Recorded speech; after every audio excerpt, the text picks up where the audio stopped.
Aumento e decrescimento, se a função é crescente ou decrescente, tá? Só recordando aqui que o domínio fica no eixo x, então aqui ó, x, e a nossa imagem fica no eixo y, então aqui é o domínio e aqui a nossa imagem. Observe que à medida que eu aumento o valor de x,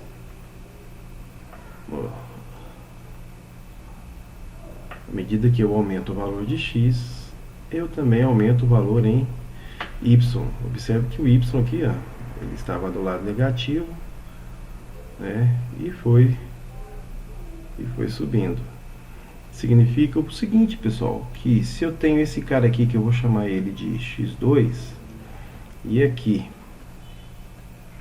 que eu vou chamar ele de x1, ou seja, x1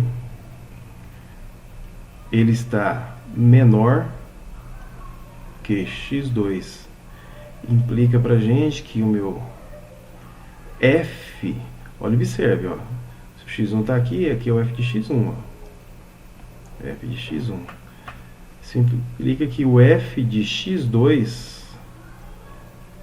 também é o que? Maior do que o f de x1.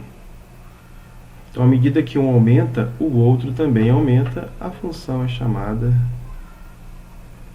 crescente. Isso vale para qualquer tipo de função. Imagina que eu tenho uma função exponencial, mais ou menos assim, ó.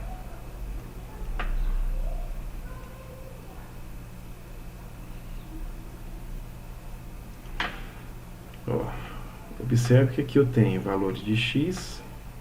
Eu vou pegar do lado positivo para ficar mais fácil. Eu chamo aqui de x1 e eu chamo aqui de x2.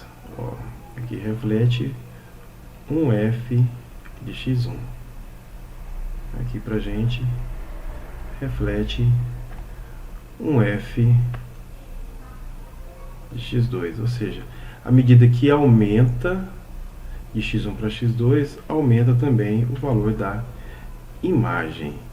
Nesse caso, x1 ele é menor do que x2, implica pra gente que o meu f de x2 ele é maior do que o f de x1. Mesma coisa aqui, ó, x2 é maior do que x1, ok?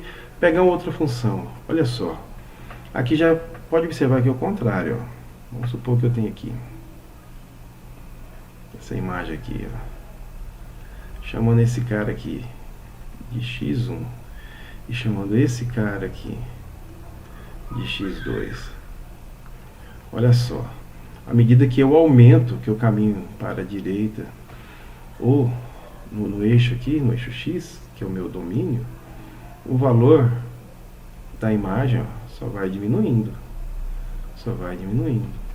Então eu tenho que o meu x1 ele continua menor do que o x2, porém, o que está acontecendo aqui?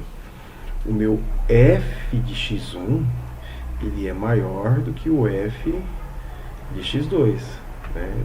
Ou seja, cada vez que eu caminho de x1 para x2, a minha imagem, ó, só vai diminuindo, diminuindo. A função aqui então ela é decrescente. Vale para qualquer tipo de função, ok?